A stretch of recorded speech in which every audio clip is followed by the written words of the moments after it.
Para el diálogo que vamos a tener hoy, quiero invitar por acá a Daniel y a Luispe que me puedan acompañar, porque hoy vamos a seguir en una serie de reflexiones y un recorrido en diferentes aspectos.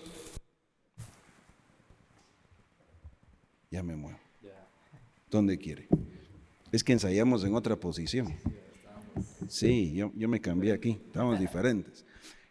El domingo pasado y el día de hoy, los próximos, vamos a seguir recordando algunas verdades indispensables que nos hacen agradecer al Señor por su palabra, por el privilegio que tenemos y que nos alientan a vivirla y a predicarla también.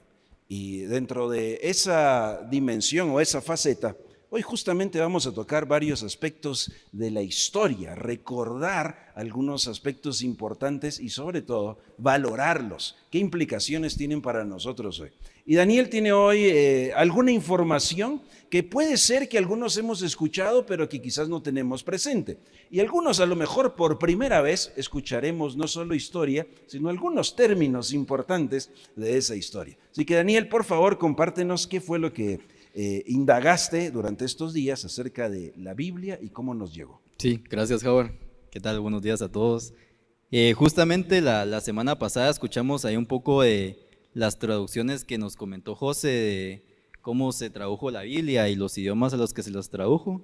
Y hoy les traigo un tema que es más cercano a donde nosotros estamos, un tema de Guatemala como tal. Hoy quiero invitarlos a reflexionar sobre algo que a veces olvidamos, que es el regalo de tener la Biblia en nuestras manos. Hoy tenemos Biblias en la casa, tenemos Biblias en el celular, tenemos en cualquier dispositivo. Creo que la mayoría de nosotros tenemos más de alguna Biblia, o sea, tenemos 3 o 2 en nuestras casas. Podemos leerla en público sin tener ninguna restricción como tal, pero no siempre fue así en Guatemala. Hubo un tiempo en el que tener una Biblia era un riesgo, era incluso hasta un delito. Imagínense andar en la calle, era como andar con su pachón de agua pura y que no les permitieran tomarla en la calle o no poder andar con ese pachón. La historia que hoy les voy a contar es cómo la Biblia llegó a Guatemala, quién fue la persona que la trajo y cómo la trajo. A partir de ese esfuerzo, cómo se fue abriendo el camino para que hoy podamos congregarnos libremente y para que podamos leer la palabra de Dios. Esta historia empieza en el año 1841 con un joven inglés que tenía apenas 25 años que se llamaba Federico Crown. Él vino a Guatemala desde Belice y tenía un solo propósito, el de traer y distribuir Biblias a los guatemaltecos. Hasta ese momento la Biblia no circulaba libremente en Guatemala, así que la llegada de Crown fue un acto que realmente marcó una semilla, dejó una semilla sembrada y fue algo realmente revolucionario. Crown era lo que se conoce como un colportor. Algunos se preguntarán qué es un colportor. Yo antes de indagar en este tema no sabía qué significaba, y el significado como tal es del francés y significa llevar de un lugar a otro. Y en el contexto cristiano de la época se llamaba así a todas esas personas que viajaban de un pueblo a otro pueblo y que llevaban Biblias cristianas, vendiéndolas a bajo costo e incluso las regalaban. Entonces, sabiendo este contexto y esta definición, Crown se estableció en un pequeño lugar que se llamaba Abbotsville, en la que antes se llamaba Verapraz, y desde ahí empezó su labor. En su primer año, él logró distribuir más de 200 Biblias en español. Algunas las vendía a precios realmente muy bajos, otras las regalaba, y gracias a él muchas familias guatemaltecas tuvieron acceso por primera vez a la Biblia en su idioma. Pero no todo fue fácil. La venta y la posesión de las Biblias estaba prohibida, porque existían autoridades que no querían que la gente la leyeran por sí misma, porque esto pues causaba conflicto como tal, y como ya lo había mencionado antes, era un delito y no se podía andar libremente con ellas. Entonces imagínense eso, como les había mencionado, no poder tener la libertad de poder expresarse, de no tener la Biblia, de no poder andar con ella en la calle, de no compartirla con tus amigos, con tu familia. Esto se consideraba un acto de rebeldía como tal en esa época. Sin embargo, Crown no se rindió, fue ingenioso. Él prestaba incluso Biblias con su propio nombre escrito para que no se las confiscaran, y aprovechaba lugares como la Feria de Salamá para venderlas en medio de comerciantes y campesinos. Entonces ahí entre toda esa venta de maíz y ganado, él también ofrecía el alimento espiritual, que es la Biblia y que es la verdad. Entonces, como les mencionaba, él sembró una semilla que con el tiempo dio fruto. Ya más tarde, en la década en el año de 1873, que durante la presidencia de Justo Rufino Barrios se decretó la libertad de culto, y ese cambio permitió que la Biblia circulara de manera abierta y que se empezara a establecer nuevas formas de vida religiosa en Guatemala. Entonces podemos decir que la llegada de la Biblia con Crown marcó un antes y un después en la historia cultural y espiritual de nuestro país. Entonces, ¿qué nos enseña esta historia? Nos enseña que tener la Biblia no siempre fue fácil, que muchas personas antes que nosotros arriesgaron su vida para que hoy podamos leerla. No solo fue Crown, fue toda la gente que estaba apoyándola, toda la gente que aceptó esta Biblia como tal y aceptó a Cristo como la verdad. Hoy tenemos acceso libre sin ninguna prohibición, tenemos diferentes plataformas donde podemos leerla. Como les había dicho, tenemos incluso a veces 3 Biblias en nuestras casas ahí guardadas en algún cajón, en alguna librera. Pero ahora tenemos otro peligro, y es el peligro de olvidar esta Biblia, de olvidar leerla, de olvidar este hábito de leerla, aunque sea en un tiempecito que tengamos del día a día, aunque sea una vez a la semana. Imagínense si para generaciones pasadas fue un privilegio arriesgado tenerla, ¿cómo no lo será para nosotros? ¿Cómo no será un privilegio? Es nuestra responsabilidad realmente valorarla, aprovechar de compartirla. Y hoy les quiero dejar 3 llamados claros para que se los lleven y que los reflexionen un poco.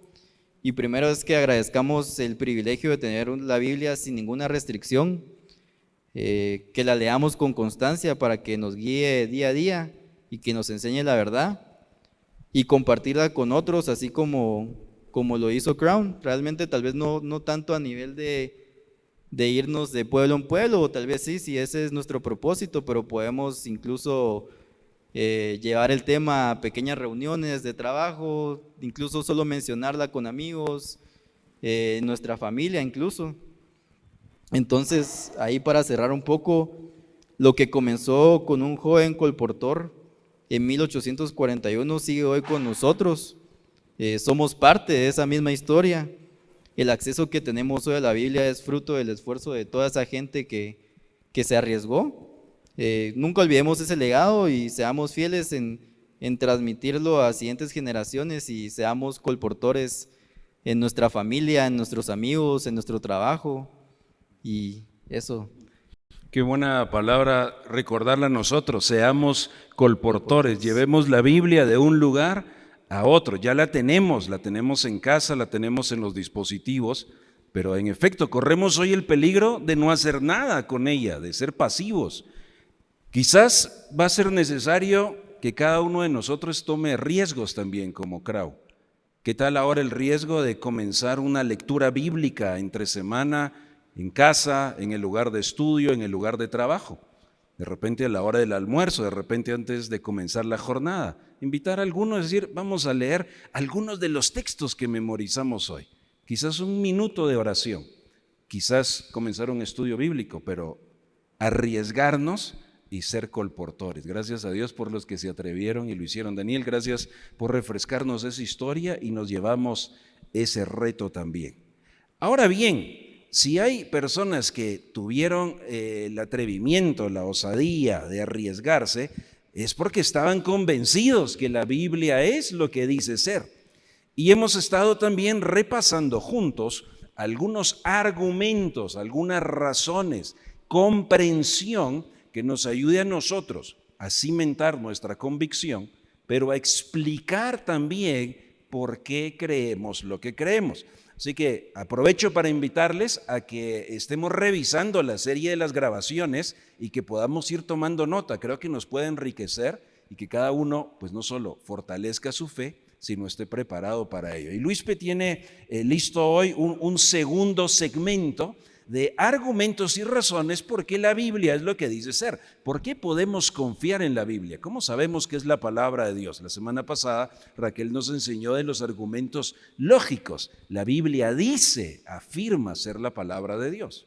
Pero hoy vamos a dar un paso más y vamos a ver algunos argumentos históricos. Cuando vemos la historia, ¿cómo aprendemos que desde la historia a formular que la Biblia es la palabra de Dios? Así que Luispe, por favor, cuéntanos en qué consiste ese argumento histórico. Gracias, Howard. Pues yo tuve el privilegio de leer un poquito, de informarme un poquito de la historia, de la historicidad de la Biblia, de por qué la Biblia se toma como verdad, digamos, entre los cristianos afuera y cómo eso puede ayudarnos a realmente cimentar mejor nuestra fe y la confianza que podemos tener en este texto. Y creo que para empezar quisiera discutir un poquito pues qué significa la historicidad, digamos, y qué conforma la historia. Y en el libro que estuvimos revisando, pues se menciona que la historia no es una ciencia perfecta, porque nadie puede regresar en el tiempo y ver cómo sucedió las cosas, digamos. Dependemos mucho de evidencia que apunta en una dirección. Y eso es un poquito lo que buscamos lograr, digamos, con la arqueología o con la historia, es rearmar los hechos para poder comprender de dónde vienen ciertos hábitos o ciertas cosas, o en nuestro caso, nuestra fe. Y me parece muy interesante que se mencionaba que para nosotros nuestra fe es una fe de hechos, viene de cosas tangibles, de eventos reales y memorables, y sin esos eventos pues realmente no podría existir nuestra fe si, digamos, Cristo no hubiera muerto por nosotros, no podría existir la fe si Moisés no hubiera sacado a los israelitas de Egipto, y todo esto se basa en esa historia, digamos. Entonces, para nosotros hay como un interés real en saber que estas cosas realmente sucedieron, digamos, que realmente existen, que realmente fue como dice la Biblia, y que en ese sentido podemos confiar que lo que dice la Biblia es verdad, digamos, no solo acerca de las historias, sino también de nuestra fe. Y me pareció muy interesante que cuando hablamos del Antiguo Testamento, pues obviamente estamos hablando de un tiempo muchísimo atrás, y obviamente no queda tanta evidencia concreta de las cosas que sucedieron, pero algo muy curioso es que a lo largo de la historia de la arqueología, la Biblia siempre ha sido un poco un precursor de lo que se va a descubrir, digamos. Es decir, mucha gente reta la Biblia diciendo como, bueno, la Biblia habla de un pueblo que se supone que existía en esta región, en específica hay uno que se llaman los hititas, que muchos arqueólogos seculares decían, este pueblo no existía, este pueblo no hay evidencia y todo lo demás. Y historiadores cristianos seguían afirmando de que si la Biblia lo decía, seguramente existía en ese ámbito. Y cuando un cierto grupo se juntó y decidió como realmente investigar esto, descubrieron que los hititas realmente existían y introdujeron esta evidencia al resto de los historiadores y se tomó como verdad. Y es un poquito, a mí me impresiona un poco porque en un caso donde realmente en ningún otro lugar había evidencia de que eso podía existir, únicamente en la Biblia se mencionaban, la gente le tiró duda cuando realmente cuando se investigó terminó siendo verdad, digamos, y para mí eso es como una gran prueba de lo verdadero que es la Biblia, que pudo servir como una guía para un descubrimiento nuevo y de cierta manera confirmarse de esa manera. También, como esta, hay muchos casos más, pero también es curioso que la Biblia recuenta de una manera muy precisa y muy firme, digamos, recuentos como el diluvio o como la creación, que otras religiones o otras culturas también mencionan de una manera mucho más mística, digamos, y le incluyen como detalles y todo lo demás, que son como un poquito exagerados, digamos, engrandecidos. Y todos apuntan de que, digamos, eventos como el diluvio o como la creación sucedieron en algún punto. pero la Biblia lo hace de una manera concisa, lo hace de una manera mínima y elegante, digamos. Y los historiadores les parece interesante eso porque casi nunca las historias de mitología, digamos, buscan ser sencillas o buscan ser descriptivas. Y en el caso de la Biblia, sí son así.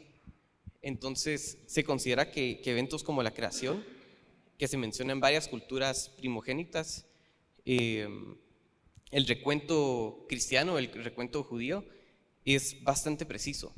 Y entonces se le atribuye originalidad a ellos por ser los que mejor recuentan hecho por hecho lo que sucedió en esos tiempos.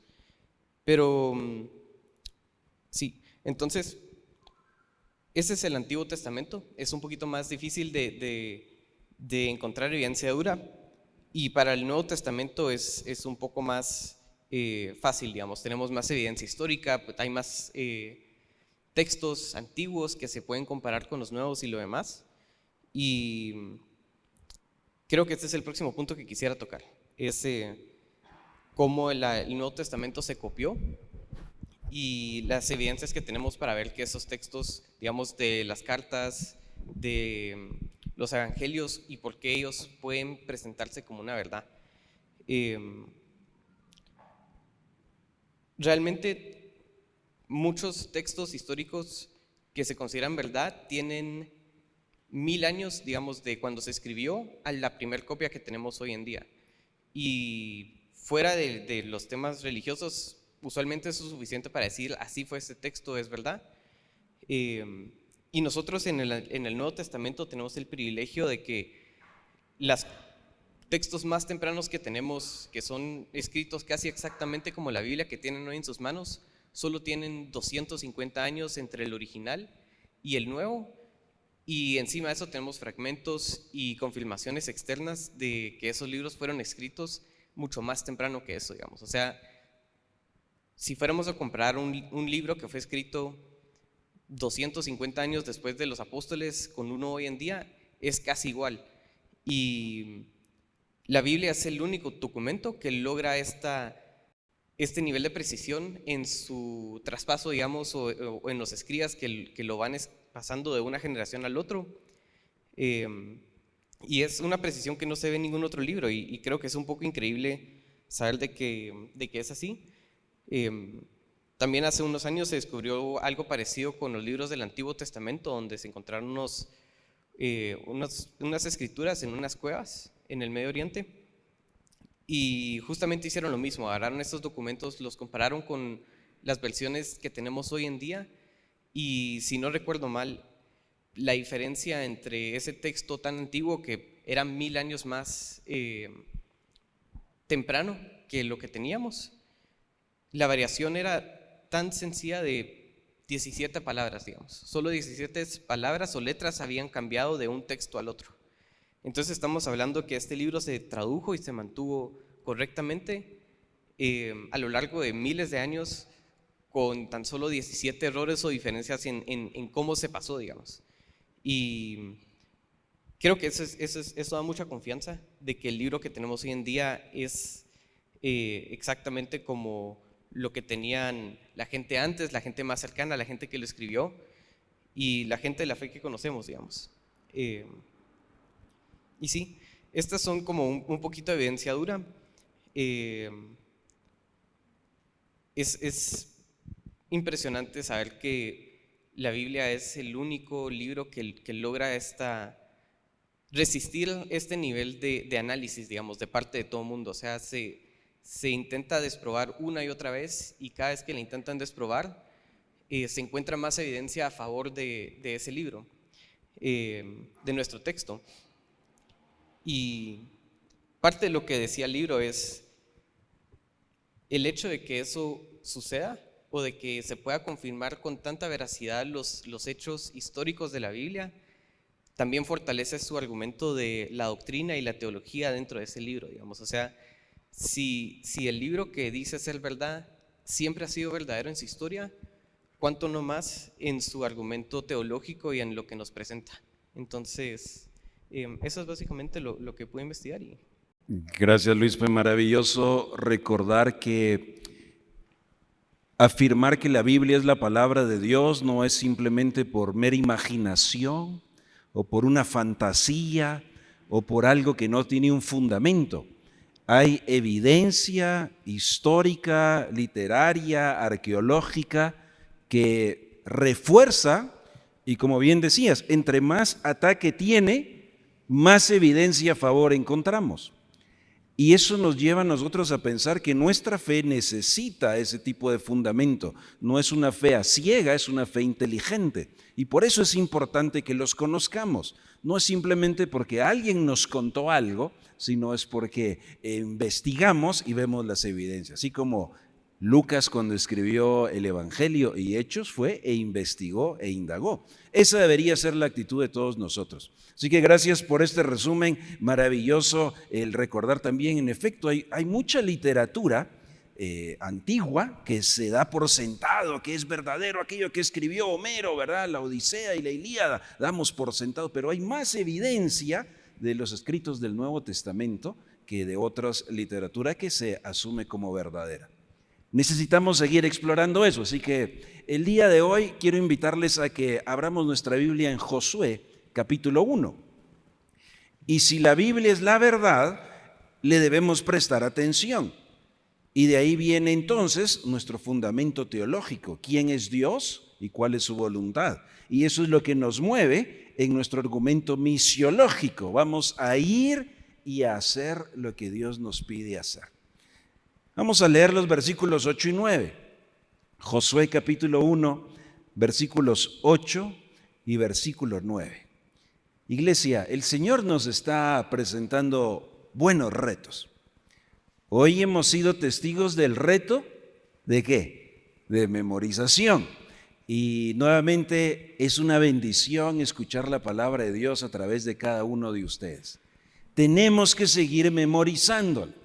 Así que no puede ser solamente una vez al año.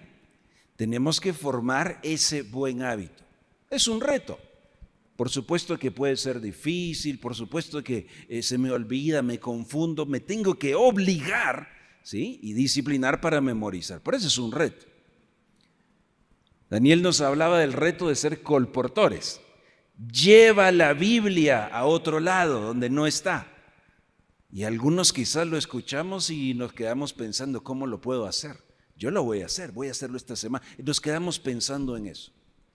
A lo mejor cuando empecemos puede que sea difícil, puede que nos vean raro, puede que no sea como lo imaginamos, pero lo vamos a hacer. Si Krao estaba con el alimento espiritual en medio del mercado, donde estaba el otro alimento físico y material, nosotros también podemos hacer eso. Tenemos el reto de estudiar más y de conocer la historia, los argumentos teológicos. Vamos a ver en próximos domingos argumentos de las profecías, por ejemplo, y su cumplimiento. Tenemos que ser cristianos inteligentes. ¿Cuáles son los retos que el Señor está planteando a tu vida? ¿Tienes retos por delante? ¿Tienes desafíos? ¿Cómo crees que los vas a lograr? ¿Cómo los vas a vencer? Pues escuchemos las palabras de Dios para Josué, que tenía un reto de liderar su vida y a toda una nación. Después del gran liderazgo de Moisés, que líder emblemático, tan apreciado, tan querido, que sacó al pueblo de Egipto, y bien recordabas esa parte de la historia. Ahora era el turno de Josué. Seguramente tenía muchas cosas en qué pensar. Y cuando leemos el libro que hemos estudiado, no fue fácil. Pero ¿cómo se vencen? ¿Cómo se logran? ¿Cómo superamos los retos? Pues esto es lo que Dios le dijo a Josué y es lo mismo que nos dice a nosotros hoy.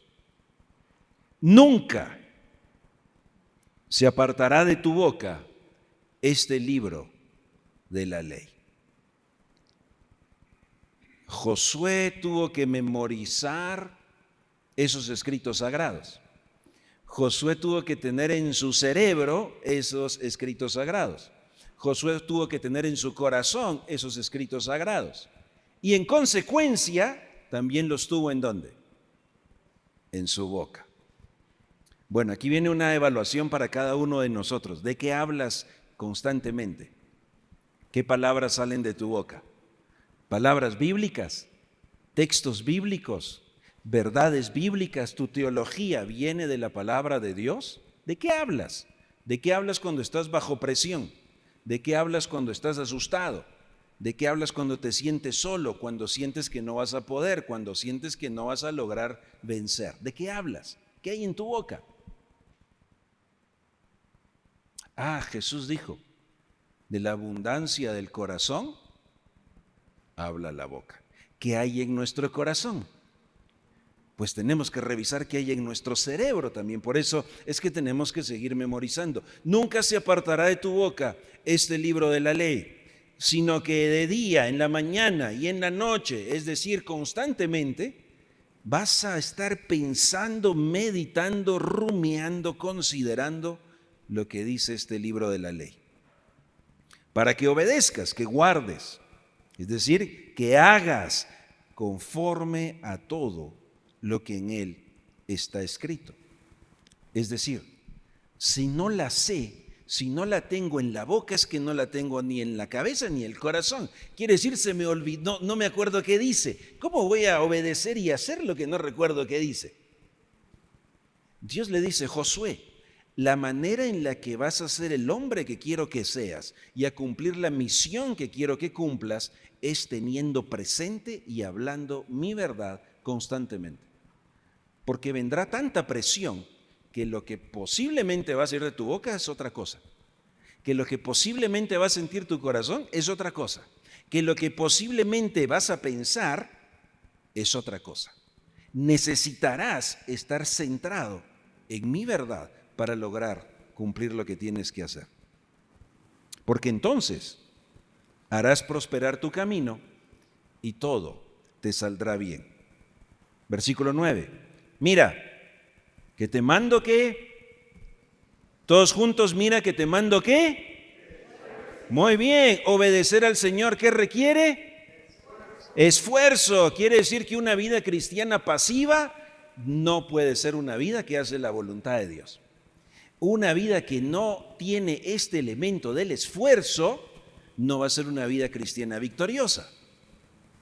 Así que si hemos logrado esforzarnos en memorizar unos versículos, vamos bien. Hay que esforzarse más y memorizar más. Si te has esforzado por estar aquí hoy con la familia espiritual, vas bien. Hay que esforzarse más en cumplir el reto. ¿Dónde está Ryan que abrió su corazón? Y Michelle y Kevin nos hablaron de los retos que estaban ahí. Cómo nos amamos unos a otros. Eso requiere esfuerzo. Si traer la Biblia y llevarla de un lugar a otro cuando está bajo amenaza requiere esfuerzo, llevar la Biblia esta semana a otro lugar te va a demandar esfuerzo. ¿Qué necesitas para poder esforzarte? Que la palabra de Dios esté en tu mente, en tu corazón y en tu boca.